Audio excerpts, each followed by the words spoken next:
It's a new year, new us.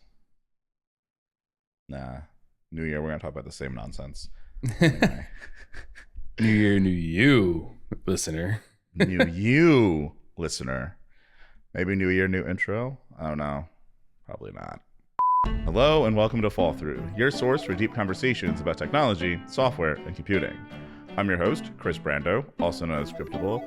And on today's episode, Matt and I are going to talk about what we're excited about this year, and maybe some new year resolutions for us. What we would like to see ourselves doing this year and in the future. As always, there'll be supporter content, and so if you're not a supporter and you want to hear that content, you should head on over to fallthrough.fm/subscribe, and sign up today. And if you're not following us on social media, please give us a follow. And if you're on YouTube, hit that like button. We really appreciate that. With that, let's get into the show.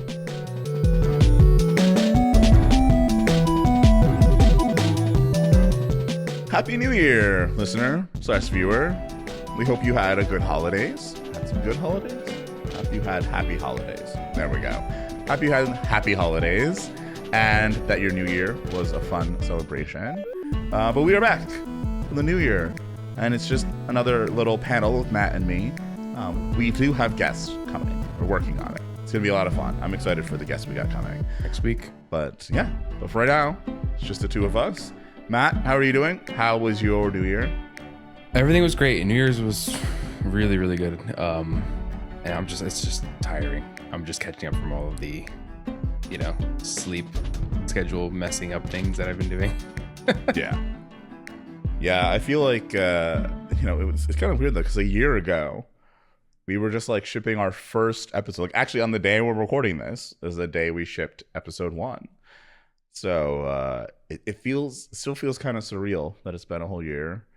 That I still remember that first early time with the podcast, trying to figure out how we're going to interact with each other. All of us talking over each other, not really knowing how to do the whole podcast vibe.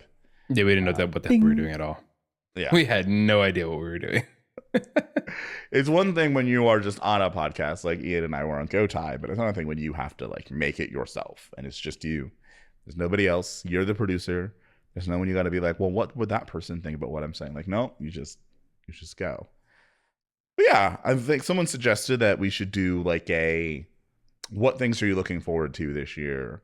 And I think that's a good idea. And I think it's also good to have like a little bit of like a reflection of like, what were we thinking last year, and how does that inform what we're thinking about this year and the things that we want to do this year? So Matt, what are you looking forward to this year? Does it have to be technology related? No. Oh, perfect. Okay. I guess I'm looking forward to being a dad. I'm having a baby girl, and that'll be sometime in April-ish. And I'm looking forward to that. That's gonna be a fun new chapter of life. That's a whole new experience. I think people are usually so excited to have kids, and then the first like 2 years of having a kid is like rough. Really, the first 6 months of having a kid is rough because they like rip your sleeping. Like yeah. I mean, legit though, that's one of the reasons why I left the job where I was commuting to New York 3 times a week or whatever, because I just I fast forwarded in my head. I was like, what does this look like if I have a child? Do I really want to wake up at 6-7 o'clock in the morning to commute to New York, to come back home, to be late? You know what I mean? Like, that doesn't sound fun to me. And that was one of the decisions in leaving my previous role, because I was thinking ahead of kid time and like being remote. It's gonna pay off. It's gonna pay a lot of dividends, honestly. Yeah, there's so many things that you get to do if you're remote, if you're just at home. Yep. Like, especially when the kid is young, and it makes things so much more flexible, so much easier. Yeah, so I'm excited for that. That's gonna be a good time. Yeah. No, that's an exciting thing, and congrats again. Thank you. On the kid. Man, Kris is like, oh, now I have to do this podcast by myself. No, I'm just kidding. That's fine. I'll just get Ian to be like, Ian, come here. We're Dylan. Get your act back here, Ian. Dylan. Angelica, let's just do a bunch of series segments together. Yeah. I don't know if I have. What good? I was gonna say, it's interesting because like there are some people that I talk to like, oh, having a kid, and they're like, good luck. They're terrible. I'm like, what? What are you saying? Like, you chose to have a child. What do you mean they're terrible? The negativity is actually really interesting. I don't pay it like any mind. Like, it doesn't affect me in a bad way. It's just interesting to hear it. Like, oh, you're having a kid. Good luck. Your life is over. It's like, what do you mean my life is over? What do you mean? Do you think my parents' lives weren't over because they had a kid? Like, they still did their thing or whatever. And it's just the negativity and the interesting perspective people have is very, very weird. Yeah. No, it is. Kids are such a contentious thing. And it's just like, I don't know.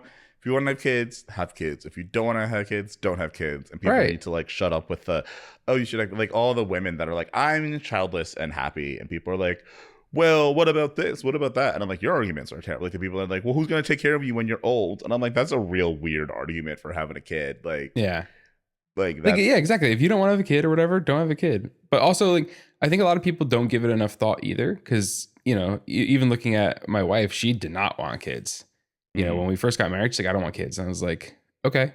You know, like, okay, you're like, you know, mid-20s. I'm sure your perspective will probably change at some point, right? Like, as well mine. I mean, I'm not the same person I was back then. Yeah. And then we got married and everything. She's like, no, I want kids. And I'm like, oh, how the story has changed. And you just, you know, your life changes, right? Who you are today is not who you are in 5 years for sure. And if it is, that's probably a problem in some way, right? You should probably think about that. It's called growth. Like you grow and you change, and your views and opinions on things change. Oh no! I'm not pulling on that thread. I'm not pulling on that thread. It's just saying views and opinions change. No, they really do, and that's one thing that if you're on social media long enough, they'll have you think that you have to be the same person forever, and that's just not true. Society does, in general, want people to be static in a way that is uncomfortable to people like us. Yeah, I mean, like look at the tech field. You know, if you say you hate AI or something, and then now you're labeled the AI hater. And then if you like reflect on that and get some experience and say, actually, you know what? My hate for AI was unwarranted. I used it and I like it now, actually. Oh, how can you change? You said you hate AI. It's called growth. What do you mean? How can I change? Like that's growth. It's called adding nuance. Also, did you just subtweet me on my own podcast, sir? That's rude. Did I? Oh, like maybe. I guess I kind of did. No, I mean, it's not just like you, but in general, that mindset. It's funny how people push back against that mindset of like, Kris, you were the AI hater. How could you be the AI like booster now? Because I sat down and thought and changed and you know, I grew. Like, what do you mean? Yeah, I think we should welcome that sort of like changing of perspectives. For sure. I think like we should always be, at least the way I look at the world is like, you should always be adding more nuance to your views and positions. Yeah. Right. If your views have the same amount of nuance today that they had a year ago, I think that you've missed an opportunity for like both growth and a way to like connect better with people. Because it's always through like nuance that we're able to like connect. Because if you're just, you know, at loggerheads just being like, well, what you say is fundamentally out, like unaligned with what I say, like you can't solve problems. You can't mend like, you know, gaps or chasms, which like we have to, right? At the end of the day, we all have to work together. And it's also like super weird that we're stuck in this mode where everybody just like is at each other's throats so much about things. Right. And it's like, I don't know, sometimes you just gotta walk away, and sometimes you just gotta reflect, and sometimes you gotta be, you know, generous about someone else's view and, you know, do the whole devil's advocate thing, which people hate doing. And that makes the world better, and also makes everything we build better. Like you build better stuff if you have more nuance. Agreed. Nuance is hard, right? I feel like that's been our lesson of the last year, is that nuance is hard. Nuance is hard. What are you excited about? I am excited for the things that I want, that I'm going to build this year. Right? Like we've been talking a lot for like the past year, really, about like building this whole podcasting platform thing. And we haven't really built it for a variety of reasons. I think the biggest one is that like you can have a podcast without having a platform, but it doesn't make sense to have a platform if you don't have a podcast. So we have to prioritize shipping the podcast, which the first year of anything is like really rough. You're learning a bunch of stuff. And so I think we've like learned, and now we have a groove. And now that I'm less of a hater of the actual technology of AI, it's definitely helping with a lot of things. Like there's a lot of opportunities that I would have had to like write code myself to do, or like wouldn't have been able to really do. I would have had to like delegate more things, but now it's like, oh, I can actually just have AI do a lot of this stuff, which is actually kind of cool. But I'm excited for the type of platform we're going to be able to build, and then the type of content we'll be able to produce as a result of that. Like I'm really excited for that. I'm excited for this platform and for us moving, because we have been over the year moving closer and closer to it, and the need for it has increased a lot. So that's definitely something I'm excited for this podcast. But in general, I'm just really excited to see myself grow over this year. Like I think the past year for me has been a lot of like challenging growth for me, a lot of like having to sit and think and just write about how I feel about things, and like being able to be okay with changing my opinions, and I think falling more and more into a worldview that does not align with the worldview of most people. And just being okay and being comfortable in that, right? That's where I got to last year. So I'm like really excited to see how I grow over the course of this year, and like how different circumstances push me to learn new things and to change habits that I don't really like and to get better ones and all of that. So this is a very meta answer, but that's what I'm excited for. I'm excited to see. That's a good thing. Yeah. All of that's a good thing, because it is true. I mean, there's so many things that, you can get drawn into sort of the routine, and then like get so far into that you wake up one day and you're like, wait a minute, how did 5 years pass? And I meant to do these things and I never even did them. Yeah. And like, if you don't make time to do these things and say, hey, I do want to build this platform, or I do want to like get into shape, or whatever it is, whatever your goals are, whatever your things are, if you don't make some time to at least start going down that path and realize I don't want this anymore, or I do want this, then you're going to wake up like 5 years later and it's going to be miserable. Yeah. Yeah, no, I think that's right. I think I've definitely like woken up like in the past and then just like, I wanted to do all of this stuff and I haven't done it. Where did all of that time go? And like, I think for this, like for last year, right, I look at it and I'm like, yeah, we did want to do all of these things with the podcast. I did want to do all this other stuff in my life. And when I look back and I ask like, what happened? Like I actually have an answer. I'm like, I'm okay with that answer as to what happened. It's like, no, like how the year went is just how it needed to go for the year I had. I didn't look back and be like, I should have done something differently, or I should have been able to build this platform, or been able to do this other thing. It's like, like you did what you could, and you have good reasoning behind why things didn't shape up the way you wanted. And now you can learn from that and try more in the future. And, I don't know. I think that's the key. Yeah. That's really the key, is looking and being like, hey, I know I didn't get to this thing, but it's okay because the things I had to do instead were important to like block it. Like as long as you're fine with that, that's fine. It's the people that don't have that realization, and that they kind of they really do just waste their time. Like when they say, oh, I'm not going to watch as much YouTube this year, and I'm going to instead read a book. And then your YouTube video hours are higher than ever. Right? Like, you didn't even try. It's not like something else came up. You just didn't even try. You didn't give it a real shot. And that's a big problem, right? Because if you really want to change, like I remember I did the same thing by dating. I dated a girl, or a woman, I guess, at the time. I don't know. When this is part of my New Year's resolution, is to like use correct terminology for things. I have a tendency of like saying girl instead of lady or woman for women that are like adults. You know what I mean? So I was like 20 plus dating this woman. So she's a woman, not a girl. Whatever. Anyway, I was dating my girlfriend or whatever at the time for like 4 years, and I wasted basically like those 4 years just dating her and like not really doing any major personal growth or professional growth. I kind of it was just her and I, and we just dated, and like that was our life, right? We didn't do anything good with that. And do I like look back and regret that? No, like that was just what it was at the time. But Could I have used those 4 years for something better? Of course. And I realized that. And then afterwards, I like hyperly aggressively optimized for growth. And that's where I, did more career growthy things or whatever. But it's being aware of that, right? It's like reflecting on yourself and being like, you know what? This is not what I want. And this is not setting me up for where I want to be. So let me start making some changes to get out of this. Needless to say, obviously I was not with her. Yeah. No, I think that's the thing of like being able to be critical of yourself while still being kind. Yeah.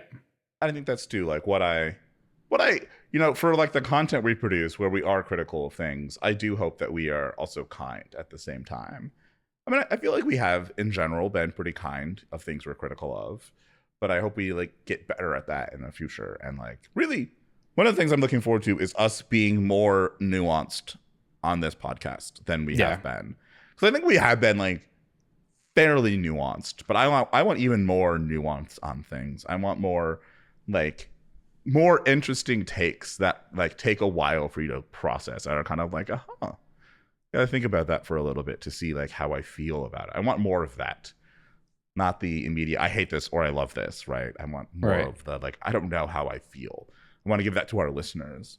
I don't know if our listeners will like that, but like that's what I want to that's what I want to gift them for the new year. Yeah, I mean that's what this is all about. And because you see it on social media, you see the opposite effect on social media where it's just like the same content and the same story. I'm getting so angry with this garbage on social media. Right now we're in this like AI is gonna like replace everything in life moment in time with social media. Everyone's like AI agents, all the companies are dead. They're dead. That's it. If you have a new company, you're dead because AI is going to take it all. It's like, no, dude, that's not stop that. But that's the message. It's so like not one-sided, but like it's like one message. You know what I mean? You know when they play those like news clips on YouTube or whatever, where they show different news networks all saying the exact same verbatim thing, and they like lay it over each other and like Fox News, NBC, or whatever, all these things saying the same thing. It feels like that on social media. Everyone just like agreed to just, we're all going to push this same thing now and say the same exact thing. I can't stand it. It's so like demoralizing. And there's so much nuance that everyone's just skipping over. You know, they're just like, AI agents are going to take everything. What do you mean everything? Are they going to like are they going to cook my dinner for me now?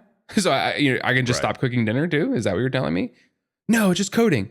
So that's not everything then. If it's just coding, it's not everything. So like where are we here? Oh, but it's done. Don't try to code. Oh, okay, man. You have nothing, do you? You're just repeating what everybody else is saying. Yeah. Gotcha. Yeah, I think one of the things that I appreciate about where I've come to as a person is that I no longer comfortable just leaving things floating not connected to ground truth, right? I'm like, okay, if we're gonna make a claim about something, like that claim has to actually like when you shake it, you got to make sure that it doesn't just fall apart in your hands.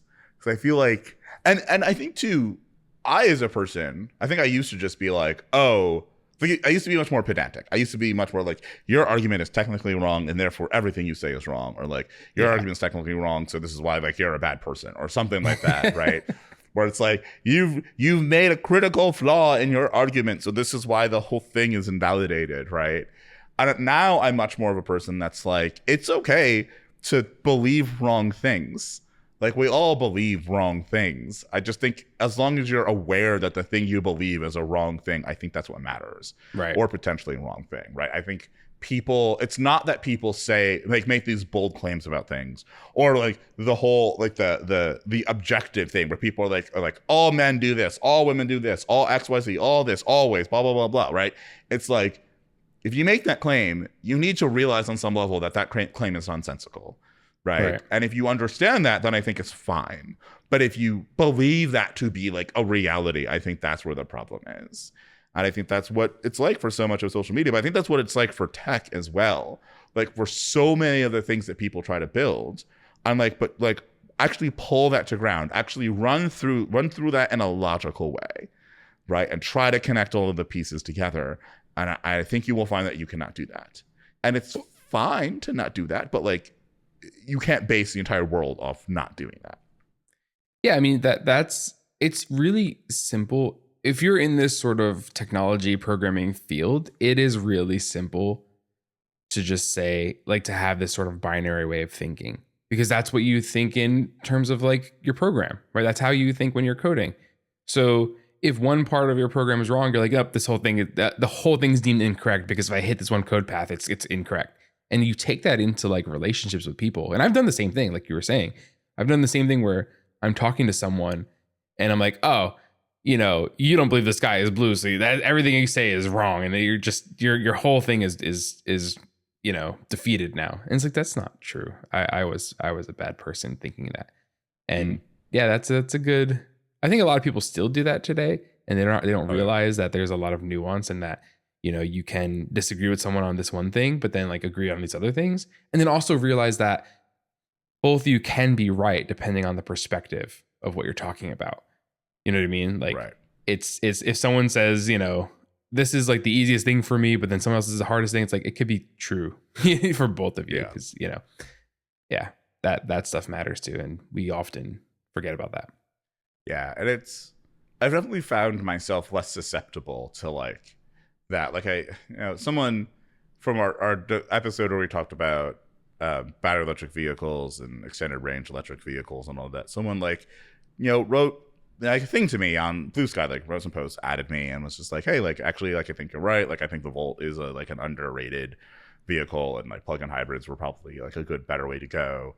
And like I replied to him, and then like a couple other people just like, I guess I made them call like reply guys in like YouTube history, but people just like jumped in and were like saying stuff, and I was like, oh right, I forgot this class of people existed, the ones that just like try to refute your argument. I'm like, what are you saying? Yeah, like we're talking about a hypothetical world in which like actual like automakers had like invested heavily in the EREV like technologies, and we'd actually been able to use that as a viable path forward instead of just having battery electric. Don't have battery electric, just have it be complementary, give people options. And like the way that people kind of start frothing at the mouth about this and start like yelling at you and be like, well, your argument makes no sense, blah, blah, blah, blah. And I'm just like, no, your argument doesn't make any sense. But also like, I'm not going to argue with you on the internet about this because I just don't care anymore. But it's interesting how people like you present a nuanced thing. And that is a challenge of nuance at the end of the day, because nuance requires exposition in a way. Like you have to actually like talk, you have to put more words. Like there are no ways to really express something with nuance in a catchy manner, although that was not very nuanced. There are some ways, there are definitely some things where if you say it evokes a whole bunch of different things in your mind, and you're like, oh, actually, like I get that. Like, you know, a good example is like, you know, I Have a Dream, like Martin Luther King Jr. It's like there's a lot of nuance in like just the understanding of like what that line means, what the whole speech means, what it means for the country, what it means for like what he saw as the future of our country. Like there's a lot that comes out of just those couple of words. Yep. And it's like important to understand, like, yeah, you can have a lot of nuance to that, but you actually have to explore it. So actually communicating to people why that's such a nuanced thing is the thing that takes up a lot of words to do. And I think people like saying the catchy thing and then not following it up with the rest of what you need to have to make it a coherent argument. I mean, that's basically social media in a nutshell, is saying that like catchy sort of, you know, viral-y thing, and then not actually having the substance behind it, and then just not even replying. You know, like you say this sort of, you know, DevOps is dead, and then that's it. They just leave, run away, and you don't actually defend your point or whatever. And I don't know why that example came into my head. Probably because I'm looking at my DevOps YouTube playlist thing here right now, and it just the first word that came into my mind. Yeah, crazy. No, it's. I think one of the things that I also have started to appreciate, man, it's becoming more reflective than a I know. I'm trying to bring you back to what you're excited for next. Yeah, as well.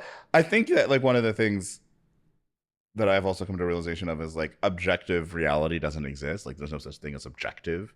There's just like subjective with enough people that it feels objective. But yeah, let's talk more about what we're excited about. I have 2 projects that I actually think I'm going to work on this year because I like need these things to exist. I'm not going to talk about them yet, but I am very excited about them because I think if I get it right, it could change some things in the industry, which would be really cool. I am also excited to do more building things. Like, obviously, I know I love my job, love what I do at work, great. But I also want to do things outside of that are still tech related and building. And I think these like AI agents would help with that. I'm not going to sit here and say like, oh, companies are dead, AI agents. Oh yeah. I'm not going to sit here and beat that drum.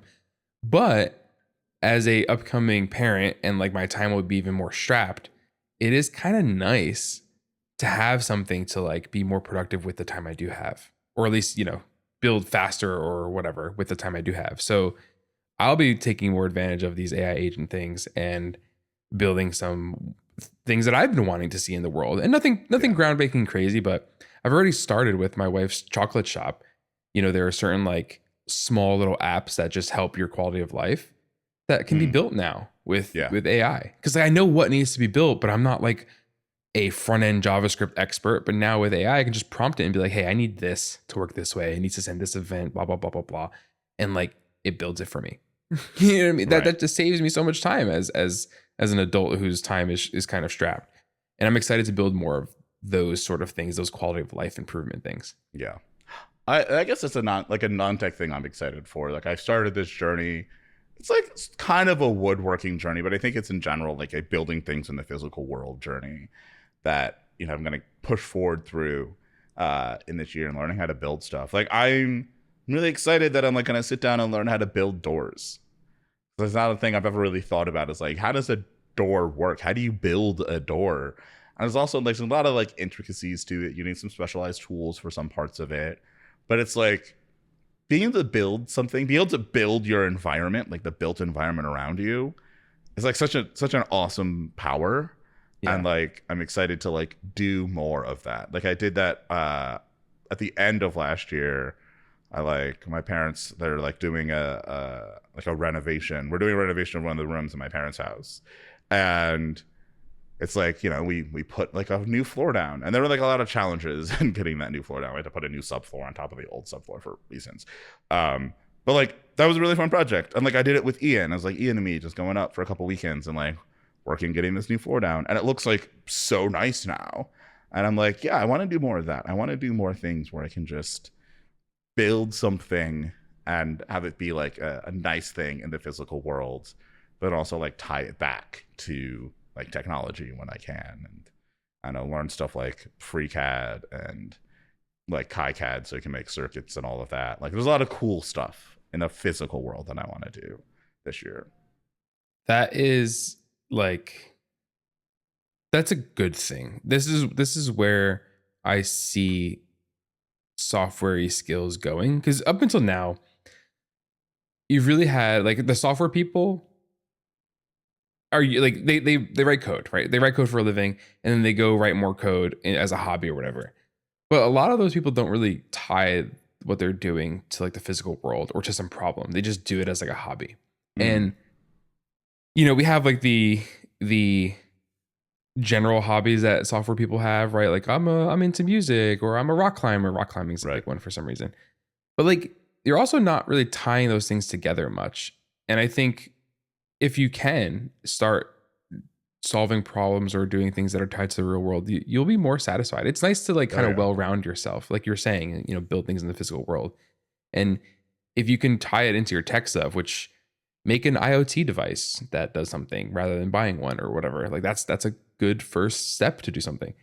I think that's a fulfilling way to kind of tie all your skills and hobbies together. Plus it stretches like a different part of your brain. There's something that's so satisfying about building real things. Not that software's not real, but you know what I mean? Tangible things where it's like I'm crafting it here. And if I do mess up, I can't revert it.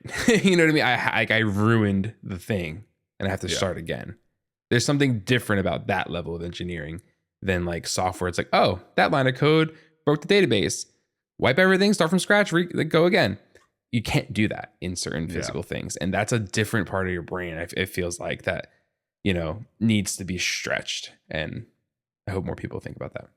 Yeah, I think like even just working with hardware, I think is like an interesting reminder of like the physical world, because like so many of us live up so high in the stack that it's hard to remember that like at the end of the day there's a whole bunch of just like electrons flowing that are making all of this work. And even like getting a better understanding of that, like that's another thing I'm excited for this year, like continuing the journey of figuring out how like electricity, I think, is a big one, how things like that work. So at the end of last year I started just like talking with Claude, being like, wait, how does electricity work? Because there's so many things where it's like I have partial understanding of knowledge of things, enough to talk about stuff but not enough to like truly understand it. But then I just sat down one day and I'm like, wait. Like, I don't think I really understand voltage versus current versus like what's actually doing work versus what's all the. And it's like, just ask some questions and explain some stuff. And I was like, oh, no, actually, this all makes sense again. This all makes like, I get it now. But because like so many other like areas where you do learn, especially about like electricity, you learn about it in like this is enough for you to be able to do your job sort of way. Like when I was a theater major in college and I took like basically a theater tech class, we had a lot of stuff about electricity explained to us, but it was never really about like the how does electricity work. It was like hey, this is what you need to know about like if you're doing lighting, how to like make sure that you have enough wattage to power all your lights. If you're doing audio, you have to know about like impedance mismatches and like what problems that causes. But like actually impedance mismatches were like one of the things where it's just like, yes, I understand, like I can't plug an instrument device into an like mic input because it won't work. But like I never really knew why it wouldn't work. I was very like, it was one of the things that was like, I just know you're not supposed to do this. And so I just like sat down and talked to Claude one day. I was like, oh wait, that's why. Oh, this makes sense now. And like connects back to like, how do circuits work and how do like what is voltage at the end of the day. And like so many of our analogies, I think, muddy the water here. Like I think one of the sorry. Yeah. I was gonna say I love that you brought this up, because if you looked at my YouTube history, you probably see some questionable things, but you would see a lot of videos about electricity and how it works. Because I also had the same thing. I'm like, this is, I think, the key. I have wired breaker panels. I've wired EV chargers. I've wired outlets, three-way switches, created circuits, from 15 amps up to 50, 60 amps, even more. And like, I did that. I wired my kitchen. I wired all this stuff. But like, and I have a fundamental idea of how electricity works. But like, right. I didn't know how electricity works. You know what I mean? Yeah. So like, I went and I watched, there's like a YouTube channel called The Engineering Mindset, and they have a lot of good videos on electricity. And I watched basically all of them, voltage and current, amperage, and like the 3-phase system and how it works to bring electric to your house in the US and blah, blah, blah, what that even means. Like when you say like we're 60 hertz or whatever, what does that actually mean? I'm like, oh, this is just like waves. You know what I mean? It sounds so stupid when you say it out loud like that, but it really is like a sort of mind-blowing thing. Like, oh, this is just the things that I kind of semi-ignored in math class, right? Oh yeah. Sine, cosine, all sine, that. Cosine, yeah. Right, exactly. Trigonometry. Amplitude, frequency, right? That's all this stuff is. And I'm like, oh, this makes so much sense now. DC versus AC. And that's that level of like understanding and going into something that really changes how you view it. Yeah. And it changes you. It really does. It makes you a better engineer or person with these things. And now like when you work with electricity the next time, far more than the average, like just wire and outlet people. Right. And it's the same thing with software. If you can do that also with software and say like, oh yeah, I'm at this high level of the stack, but I've done some research and I really understand like how physical servers are built. And I understand like how this low level stuff works. It makes you a better engineer for your layer of the stack. Yeah. Like that sort of diving into things, I think is important. I wish more people had. I thought people just naturally did that. I was mistaken. I was mistaken. No. I think too there's this like a good analogy goes so far, because one of the things I kept getting confused by, because people love using like analogies to water to explain electricity, of like there's a pipe and there's stuff flowing through it and blah blah blah blah. And I was always like, I always thought like, I was trying to be like, oh, like voltage is like the size of the pipe and current is like how much water's flowing through it. And it's like I was tripping myself up in this. And then I was talking to Claude, and Claude brought up like the water wheel analogy. And it's like the same amount of water that goes into the wheel comes out of the wheel, like the same number ish of water molecules. The thing that is being extracted, the thing that's the energy, is the force, right? You go from a high water pressure to a low water pressure, and the extraction of that pressure is what, does the work or generates electricity or whatever it is. Yep. And it's like voltage is that extraction, is like the thing that allows you to extract energy out.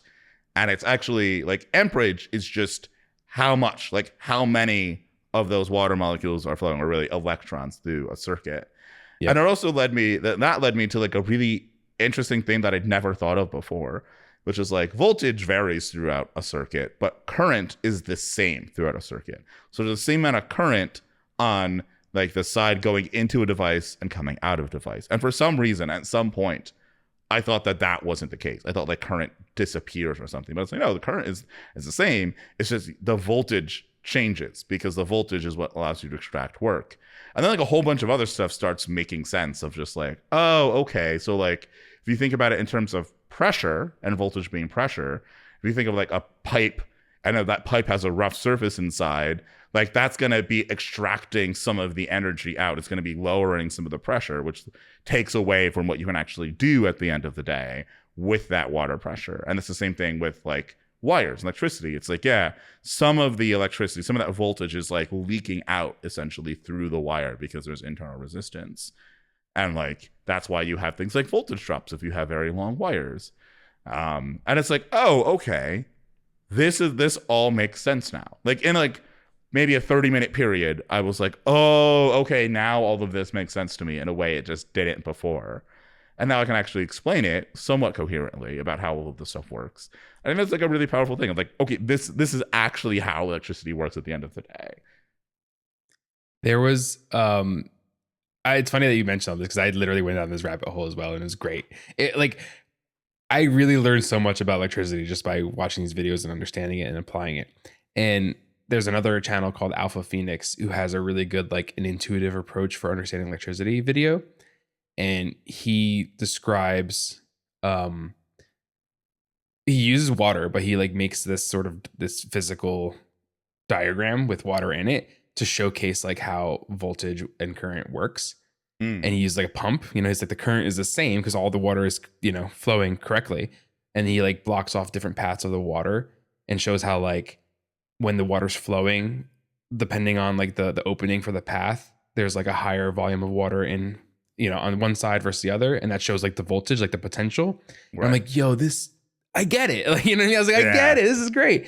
And because I couldn't stand the whole, this applies to like tech or anything you want to explain.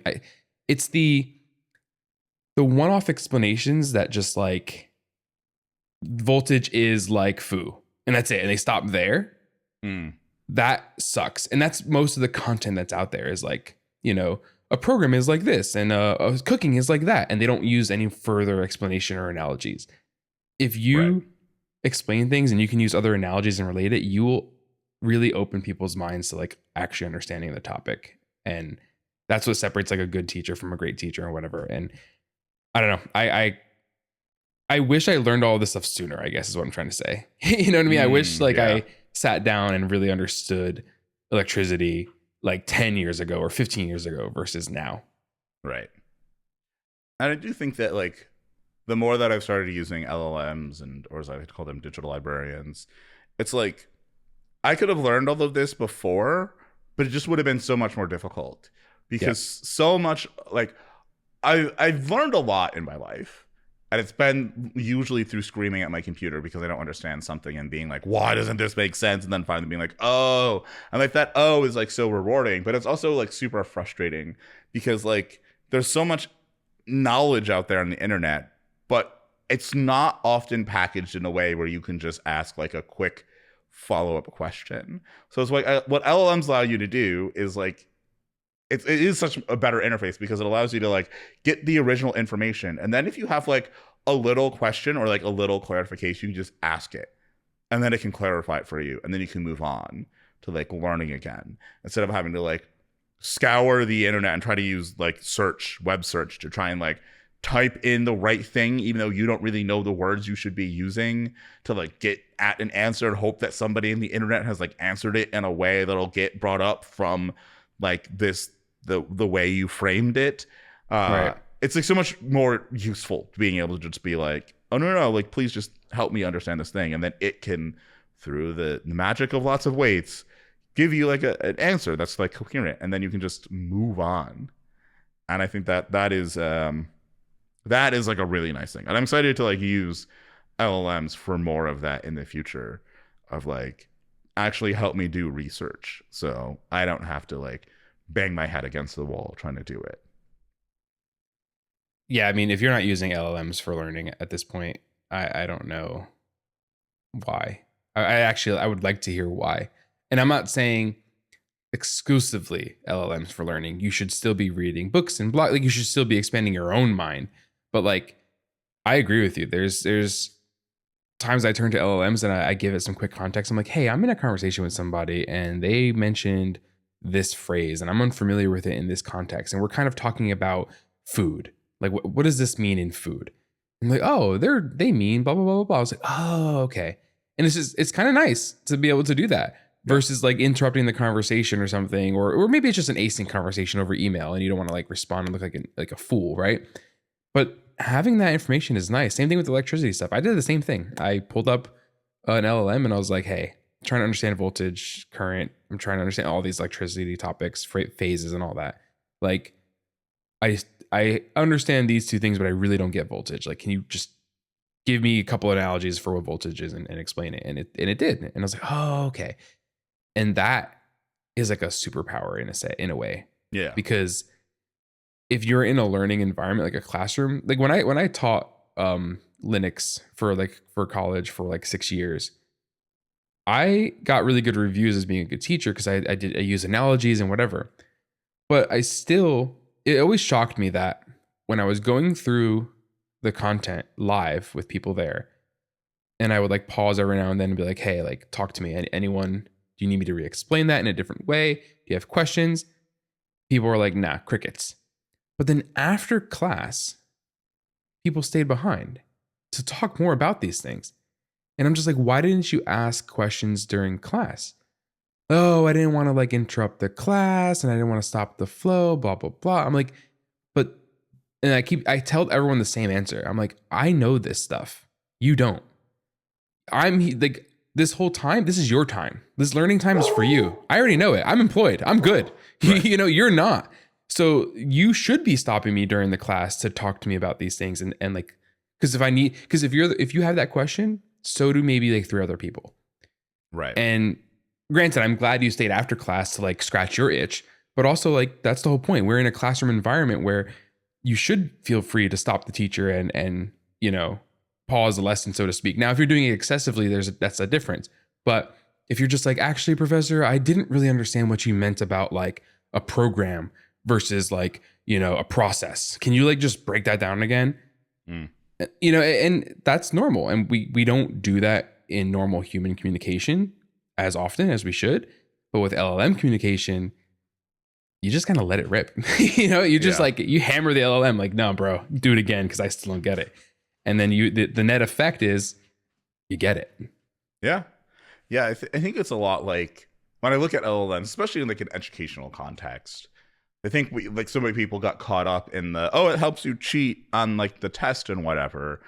And I think that's more of a condemnation of how we do education in the modern day, where it's just like so much of it is like jumping through hoops in a way that is easy for a machine to do, which means that like basically you're doing mechanized education, right? It's like we display our knowledge by being able to answer standardized questions, which at the end of the day isn't a very good display of knowledge, but it's like the best we've really been able to do so far. And also like mostly only works in like in like certain types of fields. Like, for a lot of my classes as an English major, like there were a lot of just like so much subjective stuff. And then you'd like sit down with the professor and have to talk through your paper that you just wrote. And there were some times that like I'd write a paper and like even I wouldn't realize some of the conclusions that I'd come to. My professor would be like, oh, so like you're saying this and this. And I'd be like, yes, I am saying this and this. But there's like that interaction of like, does the student actually know? Have they actually grokked the information? And I think that LLMs can be extremely powerful for that, in the same way that like academic search engines are so powerful for you being able to find sources, right? Like before, before we had those, you had to go to the library and you had to know how to like go pick out a bunch of books and hope the information was in there, and have different strategies and talk to the reference desk librarians who can go help you find different stuff. And then it became so much easier when you had search, because then like even if a book looked like it might have some information, you have to spend a whole bunch of time reading through it and then not get the information you wanted. You just would be like, oh, actually, this book doesn't contain what I want.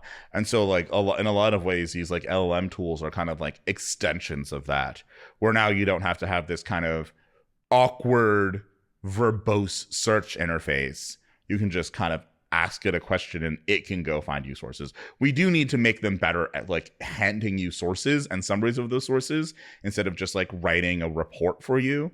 I do find the AI, like the reports that AI spits out very underwhelming most of the time.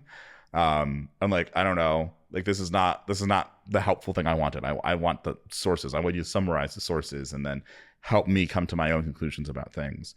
But I think these are like very, very powerful tools at the end of the day. And I think like we've continually marketed them like awfully.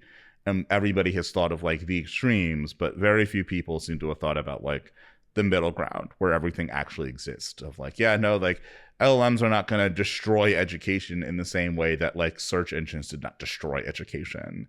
Right. We just have to like adapt and move forward and understand that actually, because of LLMs, we can now challenge students in a way that we wouldn't have been able to before, because it would have been too difficult, right? The example of you like teaching in a class, I think, is like a good one, because like there is one teacher and many students. So like if every student asks a clarifying question about everything, it's harder to move forward. Whereas every student has an LLM that they can ask those questions to the LLM and get clarification about things. And I think that is a really powerful thing, because at the end of the day, it means that our capacity and ability to teach more stuff exists now, right? Like we have the ability to put more into curriculums. Like that's the challenge that education needs to rise to. And like we need to stop thinking in terms of what we used to be able to do just because of volume, right? It's hard to have professors or teachers grade like a large volume of like papers where they have to like sit through and think about everything, and that's also mentally exhausting. So we do have multiple choice tests that you can just fire through like a Scantron machine and have graded, and you mix that with some essays, so like the teacher does do some like reading of your writing and your arguments of that, but then also like the raw test your knowledge through Scantrons and things like that. But it's like, well, with LLMs we have much more of an ability to kind of process and analyze like more content, more structure, and help people learn more at the end of the day, which is the point of education. And I think that's the thing that we got to bring back. Like the problem is not LLMs are ruining education. It's that education's been ruined for a long time, and LLMs have exposed how ruined it is. And we all have to go back and start fixing it. Yeah, I could talk for a while on education things, because I have thoughts. If I weren't in tech and I like had a good amount of income or whatever to sustain my life, I'd go back into education. I really enjoyed teaching. But I guess I shouldn't admit this on a podcast, but when I taught, I did my own curriculum, because I was like, the curriculum that you all want me to teach is garbage. I did this. I was a student. I went through this. I didn't like it. So I made my own curriculum, and students loved the curriculum because I actually like made it more hands-on and taught the things that need to be known, blah, blah, blah, and just made it more fun. And people were like, I really like this. Like, why does your course, like, why is your version of, IT 340 or whatever it was at the time different than someone else's? And I'm like, because I just threw away the curriculum they gave me and I did my own. You know, and it's like, was that perfectly allowed? Probably not. Did I care? No. Because this is education. This is knowledge. At one point, at one point, this is what like kind of gets me about education, and maybe I don't want to make this a whole education episode, but maybe we can talk about this in the future too. At one point, doctors didn't exist. Lawyers didn't exist. Scientists didn't exist. None of this stuff that we're like, you have to be a doctor or a lawyer to do this, they never existed. It was just some random people doing some experiments and like figuring it out. And we like lost sight of that in modern education, where we're like, if you want to be a doctor, you have to follow this specific path. It's like, no, you should encourage people to experiment too. You should encourage this curiosity. You should use the students that are in the room to learn from one another as well. Because it's very teacher to student rather than like a group setting where the students are involved and learning from each other too. Yeah. And like, we're just doing it all backwards sometimes, all to just go to some standardized test that means nothing and like answer A, B, or C. Like, why are we doing this? Yeah. And when I was reading the book Range, it was talking about IQ tests and how IQ tests are tuned every couple of years to like, reevaluate it back to 100, as 100 being the baseline or whatever.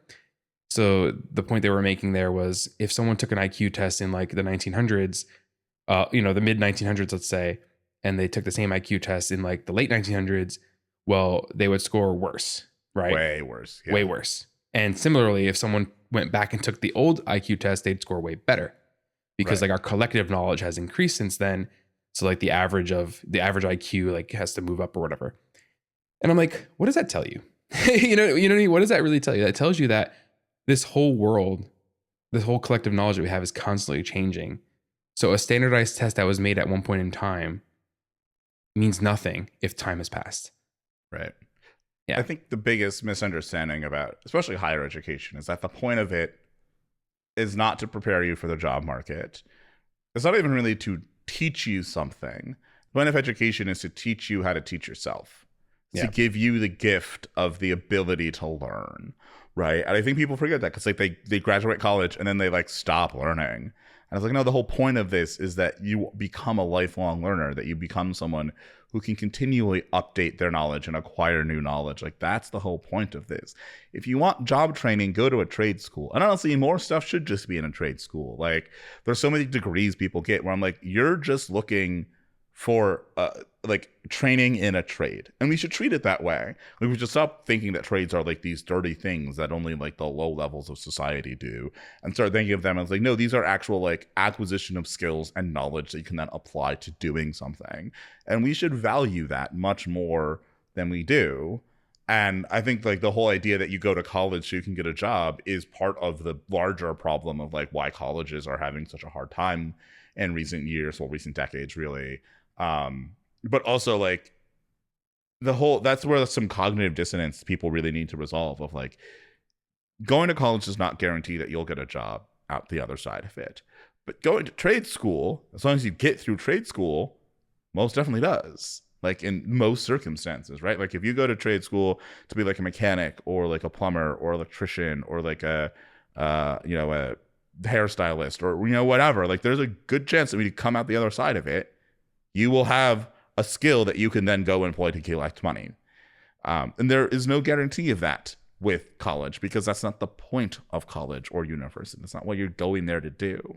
But we've all gotten in our mind that that's the thing that we should be doing there. And I'm like, no. Like, let's divide these things out again. I mean, looking at how I was raised, my parents didn't go to college, right? Only one of my parents graduated high school. The other one like got the GED or whatever. And they're both like, go to college. And they couldn't really answer why.